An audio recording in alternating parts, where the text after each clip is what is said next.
हर हर महादेव ओम काली। तो प्रिय भक्तजनों, वीडियो के टाइटल से आप समझ ही गए होंगे कि हमारा वीडियो शादी के विषय में है। तो हमारे पास लगातार ऐसे सवाल आते हैं। आज भी कुछ सवाल आए हैं जिनको मैं इस एक वीडियो के माध्यम से पूरे करने की कोशिश करूंगा और आशा करता हूं कि आपको ये सारी चीज़ें समझ में आ जाएंगी और आप अपने घर पर रहकर ही अपनी समस्या का निवारण कर लोगे। तो ऐसे प्रश्न आए हैं मेरे पास। पहला प्रश्न है अनुराग जी का शिमला से, शादी नहीं हो रही है क्या करें। दूसरा प्रश्न मेरे पास आया है सुजाता जी का लुधियाना से, भाई की शादी नहीं हो रही क्या करें। एक प्रश्न आया है मेरे पास सीमा जी का जयपुर से कि मैरिज डिले हो जाता है, रीज़न बताइए। इसके अलावा एक प्रश्न मेरे पास आया है नीलिमा जी का, ये मुंबई से हैं कि मेरी शादी नहीं हो रही है क्या करें, तुरंत शादी के उपाय बताइए। अगला प्रश्न हमारे पास आया है सुरेश जी का दिल्ली से। सुरेश लिखते हैं कि विवाह में हो रही है देरी, तो कुछ आप बताइए। एक अन्य माई का प्रश्न आया है जो कि राजस्थान से हैं, जोधपुर से। वो कह रही हैं कि गुरुजी रिश्ते में भले ही देर हो जाए लेकिन हमें अच्छा रिश्ता चाहिए, तो उसका कोई उपाय बताइए।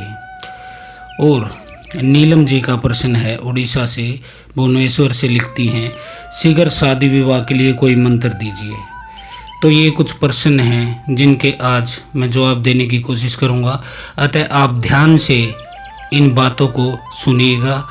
मैं आपको विस्तार से बताऊंगा, इसलिए बड़े ध्यान से आपको सुनना है और आपको अनुभव करना है कि ये आपके जीवन में हो रहा है या नहीं हो रहा है। तो पहली बात, पहले बेटा बेटी की शादी नहीं होती, अड़चनें लगती रहती हैं, या तो कोई रिश्ता ही नहीं रिश्ता मिल जाता है तो मंगनी पर बात अटक जाती है, मंगनी हो जाती है तो शादी डिले हो जाती है। तो इस तरह की समस्याएं आपको होती हैं। शादी किसी तरह हो भी गई तो फिर संतान नहीं होती है। तो ये कुछ संकेत हैं, इन्हें आपको समझने की ज़रूरत है। ये संकेत हैं कि आपकी कुल देवी और कुल देवता आपसे नाराज़ हैं, आपसे रुष्ट हैं। कुल देवी की पूजा छोड़ने के कारण आपके पितर भी नाराज़ हो जाते हैं, क्योंकि आपके पितरों ने भी कभी उसी कुल देवी की पूजा की होगी और वह भी उसी परिवार में जन्मे थे जिसमें कि आप जन्मे हो। क्योंकि आपने परंपरा तोड़ दी, जो आपके बुजुर्गों के समय से कुल देवी की पूजा और भोग की परंपरा थी, वह आप तोड़ देते हैं, तो वह आपका साथ नहीं देते हैं। न कुल देवी देती हैं, न कुल देवता देते हैं और न ही आपके पितर आपका साथ देते हैं। आपके ऊपर से आध्यात्मिकता का सुरक्षा चक्कर जो होता है वह बिल्कुल हट जाता है, जिसके कारण नकारात्मक शक्तियाँ आप पर हावी हो जाती हैं। फिर चाहे आप कितना पूजा पाठ कर लो, कितना ही हवन दान कर लो, कोई लाभ नहीं होने वाला है। उनको तो आपको मनाना ही पड़ता है। कुल देवी देवता आपके पूर्वजों की तरह होते हैं, आपके माता पिता की तरह होते हैं। यदि वह आपसे रुष्ट होते हैं तो आपका कोई भी काम नहीं बनता, खास करके शादी विवाह और संतान प्राप्ति का उपाय। आप एक बात सोच कर देखो, आपके पिताजी, आपके दादाजी या आपकी दादी वह आपके घर में हैं और आपका कोई रिश्ते वाला आता है और वह आपसे नाराज़ हैं, तो रिश्ते की बात आपके दादाजी से करते हैं तो वह आपसे रुष्ट है, आपको उनको इज्जत नहीं करते, उनका सम्मान नहीं करते, उनको टाइम पर खाने को नहीं देते। तो वह जलते भूनते हुए अपने मन से न चाहते हुए भी यह कहते हैं कि इससे अपनी लड़की की शादी मत करना, ये निरा निठल्ला है, उसको भूखा मारेगा, ये नशे करता है। चाहे वह कुछ भी आपके बारे में बुराई करे, वह आपकी शादी और रिश्ते को तुड़वा देते हैं। उसी तरह हमारे कुल देवी देवता होते हैं, वह भी हमारे माता पिता, हमारे दादा दादी की तरह होते हैं। यदि वह रुष्ट होते हैं तो वह आपके इस कार्य में ज़रूर अड़चन डालते हैं। अब इसी प्रकार संतान प्राप्ति के विषय में है। कुल देवी यदि रुष्ट है, पितर यदि रुष्ट है, तो संतान में भी आपको बाधाएं आती हैं। या तो आपको संतान गर्भ धारण होता ही नहीं है, गर्भधारण हो जाता है तो 2-3 महीने में बच्चा खराब हो जाता है। यदि 2-3 महीने में भी बच्चा नहीं खराब होता तो फिर पैदा होने के बाद वह गुजर जाता है। तो यह सब किसी नकारात्मक शक्ति के घर में घुसने या फिर किसी सकारात्मक शक्ति के नाराज होने के कारण होते हैं। और जब तक कोई सकारात्मक शक्ति यानी कि आपके घर की ऊर्जा, आपके कुल देवी देवता और पितर आपसे नाराज नहीं होते हैं, तब तक किसी नकारात्मक शक्ति की औकात नहीं है कि वह आपके घर में घुस जाए।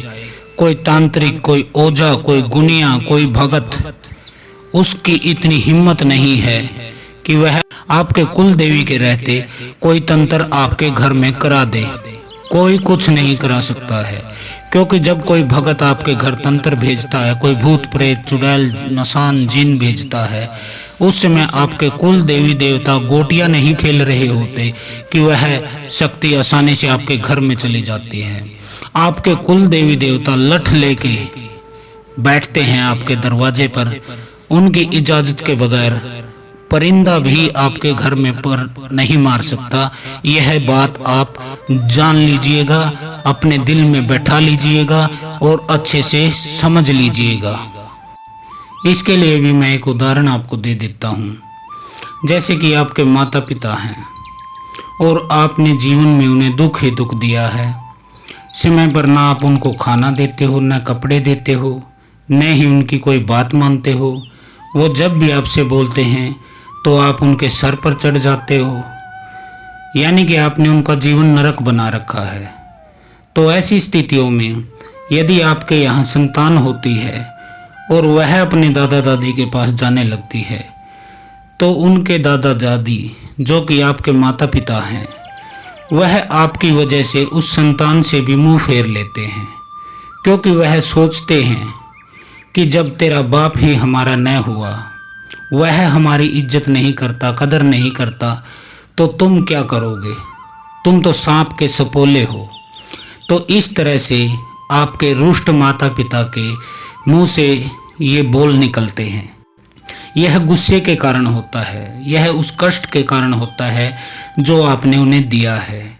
इसी तरह आप कुल देवी देवता को समझ लीजिए, वह भी आपके माता पिता हैं। जब आप उनकी सेवा नहीं करते हो, उनको याद नहीं रखते हो, उनको भोग नहीं देते हो, उनकी पूजा नहीं करते हो, तो वह भी आपसे रुष्ट हो जाते हैं और आपको संतान पैदा ही नहीं होने देते। कई बार तो अधिक रुष्टता के कारण कुल देवी आपके वंश का ही नाश कर देती है, या आपका कुल चलने ही नहीं देती, या कुल को मिटा देती है। तो यह चीज़ें मैंने आपको उदाहरण सहित बताई। अब आप अपने मन में, अपने दिमाग में इनसे निर्णय लीजिएगा, इनको सोचिएगा, अच्छे से विचारिएगा और फिर कोई फैसला लीजिएगा। क्योंकि हम तो बाबा जी हैं, हम तो बोल देते हैं, लेकिन अनुभव आपको अपने जीवन में करना होगा।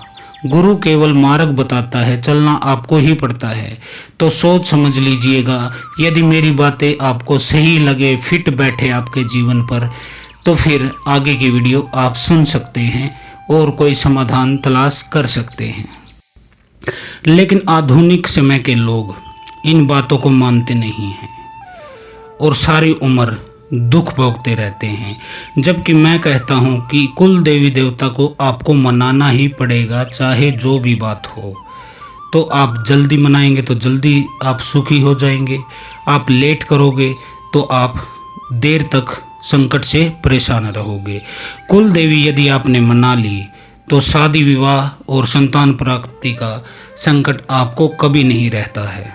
शादी विवाह, रिश्ता बनवाने, प्यार प्रेम, इन सब में एक बात कॉमन है, ये करवाने में तीसरे व्यक्ति की 95% भूमिका होती है। तो आप देख लीजिए, जब कोई शादी विवाह होता है तो उसमें कोई ना कोई बिचौलिया होता है। वह बिचौलिया कोई भी हो सकता है, आपका कोई पारिवारिक सदस्य हो सकता है, कोई रिश्तेदार हो सकता है, कोई अड़ोसी पड़ोसी हो सकता है, आपका कोई मित्र हो सकता है। बहुत से लोगों को ये मिलता ही नहीं है। यह हमारे अनुभव में आया है, क्योंकि जो भी हमसे प्रश्न पूछते हैं तो हम थोड़ी बहुत उनसे जानकारी प्राप्त करते हैं, तो वह बताते हैं कि कोई बिचौलिया ही नहीं मिल रहा। इसके बाद आप क्या करते हो, आप किसी पंडित के पास जाते हो, वह आपको ग्रह दोष बता देता है।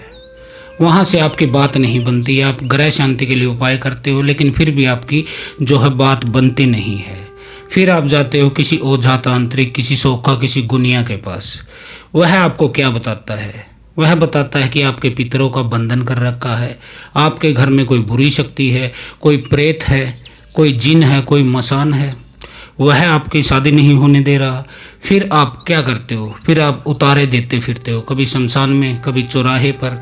इस तरह से आप उतारे करवाते फिरते हो, भोग देते फिरते हो नेगेटिव शक्तियों को। लेकिन समस्या का हल फिर भी आपका नहीं होता है, क्योंकि आपके जीवन में पहली गलती तो यह हो जाती है कि आपने अपने पूर्वजों की जो परंपरा थी कुल देवी की पूजा और भोग की, उसको आप तोड़ देते हैं। दूसरी गलती आपके जीवन में यह होती है कि आपके कोई गुरुदेव नहीं होते हैं। यदि पहली गलती आप न करते तो आपकी कुल देवी देवता प्रसन्न होते, आपकी शादी हो जाती, संतान भी हो जाती, लेकिन वह रुष्ट है। दूसरी गलती के कारण आपके कोई गुरुदेव नहीं है तो आपके पास ज्ञान का अभाव है। वैसे आप दुनिया भर की बातें जानते हो, आप अड़ोस की पड़ोस की, किसकी पत्नी किसके साथ भाग गई, किसका किसके साथ चक्कर है, कौन आज नई साड़ी ले आया है, कौन नई गाड़ी ले आया है, किसका कितना महंगा मकान है, कौन कौन सा साबुन लगाता है। यह जानकारियां आपके दिमाग में भरी पड़ी है, यानी कि आप ज्ञान के तो भंडार हो, लेकिन व्यर्थ के ज्ञान के भंडार हो। सच्चा ज्ञान जो होता है, संसार का, परलोक का ज्ञान जो होता है, वह एक गुरु ही आपको दे सकता है। दूसरी गलती आपने यह की कि आपका कोई गुरुदेव नहीं है, इसलिए आपके घर में कोई भी सकारात्मक, कोई भी मांगलिक कार्य संपन्न होता ही नहीं है। यदि किसी पर कुछ किया कराया हो, कुल देवी का घर में पग फेरा न हो, किसी तांत्रिक ने कराया हो, कोई देवता रुष्ट हो, गण कमजोर हो, घर में नकारात्मक शक्ति हो, तो यह शादी विवाह संभव हो नहीं पाते। और यह सब कारण किस वजह से होते हैं, इसका सब एक ही कारण है कि आपके घर में आपकी कुल देवी शक्तिशाली रूप में नहीं है, शुद्ध रूप में नहीं है, वह अनशनी है, आपसे रुष्ट है। यदि कुल देवी और पितर जो आपके हैं वह प्रसन्न हो तो वो ही किसी को अपना माध्यम बनाते हैं अपना कुल बढ़ाने के लिए, क्योंकि यदि आपका कुल बढ़ता है तो उससे आपके कुल देवी देवता को भी तृप्ति मिलती है, शांति मिलती है, क्योंकि एक व्यक्ति आपका अगली पीढ़ी में पैदा हो जाता है जो कि उनकी पूजा करेगा, उनको भोग देगा। तो इसीलिए बिचौलिए की व्यवस्था भी आपके कुल देवी और पितर के आशीर्वाद से ही हो सकती है। तो अगला प्रश्न है जो अब मैं वो बता देता हूँ, जो पूछा है हमसे कि शादी में भले ही देर हो जाए लेकिन हमें अच्छा रिश्ता चाहिए। तो इस बात का भी मैं आपको बता देता हूँ, आपको करना क्या है। तो ये आपने सवाल पूछा है, अपने लड़के के लिए पूछा है, तो मैं आपको बता देता हूँ आप करें क्या। आप सुबह 4 से 6 बजे तक नियमित रूप से गायत्री मंत्र का जाप करें। सैकड़ों मनोकामनाएं स्वतः पूरी होती चली जाती हैं। जब सूर्योदय होने वाला होता है, ठीक उससे आधे घंटे पहले उदय होने के 10 मिनट बाद तक खड़े होकर गायत्री महामंत्र का आप जप करें। आपको मनपसंद रिश्ता मिल जाएगा, जिसकी शानदार रिश्ते की मनोकामना हो, जैसे कि इन माई की है, इन्होंने सवाल भेजा है, तो आपके पुत्र का अच्छी जगह रिश्ता हो जाएगा। आप नियमित रूप से 1.25 महीने तक, यानी कि 41 दिन, सुबह 4 से 6 बजे तक 2 घंटे प्रतिदिन गायत्री मंत्र का अपना जाप करें। इससे अगला प्रश्न है जो कि हमसे पूछा है कि भाई की शादी नहीं हो रही है, शादी में क्या रुकावट है। तो विवाह के जो इच्छुक युवक युवती होते हैं उनको अब करना क्या है, उनके लिए मैं उपाय बता देता हूँ। तो देवी जी, आपके भाई की शादी नहीं हो रही है, तो इसके लिए करना क्या है। विवाह का जो इच्छुक है, यानी कि आपका भाई है, उसको 11 दिन लगातार शिव मंदिर में जाना होगा और शिव पार्वती की पूजा करनी होगी। ऐसा करने से विवाह में देरी के ग्रह दूर हो जाते हैं। शिव पुराण के अनुसार भगवान शिव ने माता पार्वती की तपस्या से प्रसन्न होकर ही उन्होंने पत्नी रूप में स्वीकार किया था। इसलिए भगवान शिव और माता पार्वती की पूजा जो आप करते हैं उससे विवाह में आ रही अड़चन दूर हो जाती है। पूजा करते समय यदि आप लड़की हैं तो आपको 21 बार इस मंत्र का जाप करना है। मैं मंत्र बताए देता हूँ। ओम श्रीम वर प्रदाय श्री नमः। ओम श्रीम वर प्रदाय श्री नमः। ओम श्री वर प्रदाय श्री नमः।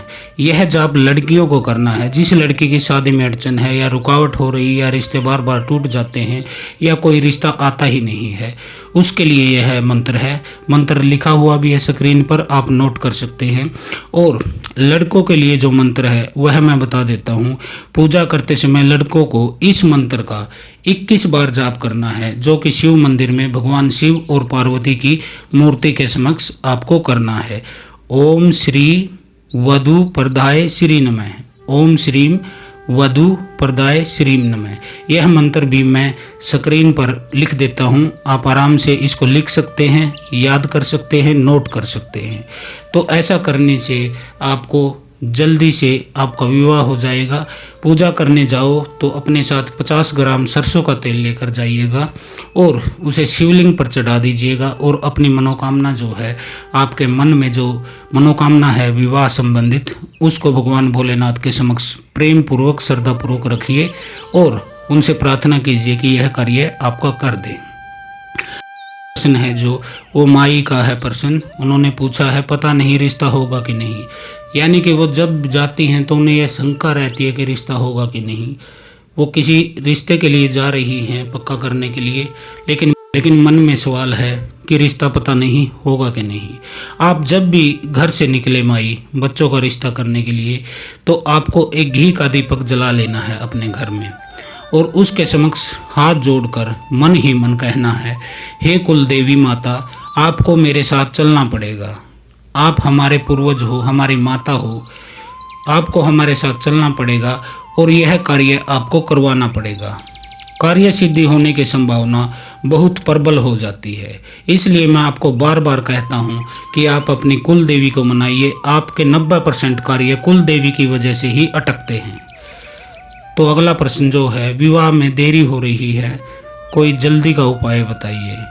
तो इसके लिए मैं बता देता हूँ आपको, विवाह की बाधा आपको दूर करनी है तो सोमवार के दिन 1.25 किलो चने की दाल भिगोकर गाय को खिलाइए और 1.25 लीटर कच्चा दूध शिव मंदिर में दान कीजिए। उसको चढ़ाना नहीं है, आपको सींचना नहीं है, सीधा उसको रखाना है थैली के रूप में या जिस चीज़ में लेके जाओ, और उसको कोई व्यक्ति यूज कर सके, कोई पंडित यूज करे या कोई गरीब व्यक्ति यूज करे। ऐसा 7 सोमवार कीजिए, आपका विवाह जल्दी हो जाएगा। और एक और उपाय बता देता हूँ जो कि बहुत प्रभावशाली है। गुरुवार के दिन यानी कि थर्सडे को आपको वट वृक्ष के यानी कि बरगद का जो पेड़ होता है या फिर पीपल का पेड़ हो, केले का पेड़ हो, किस पेड़ के ऊपर आपको जल चढ़ाना है, भगवान विष्णु से प्रार्थना करनी है उनकी पूजा करने के उपरांत, और पीले वस्त्र आपको उस समय धारण करने चाहिए। उनसे प्रार्थना कीजिए कि मेरे विवाह संबंधित जो भी रुकावट है उसको दूर कीजिए। ऐसा आप 7 गुरुवार कीजिए तो आपको कामयाबी मिल जाएगी। और अब कुछ उपाय मैं ऐसे बता रहा हूँ जो कि प्रैक्टिकल करने के हैं।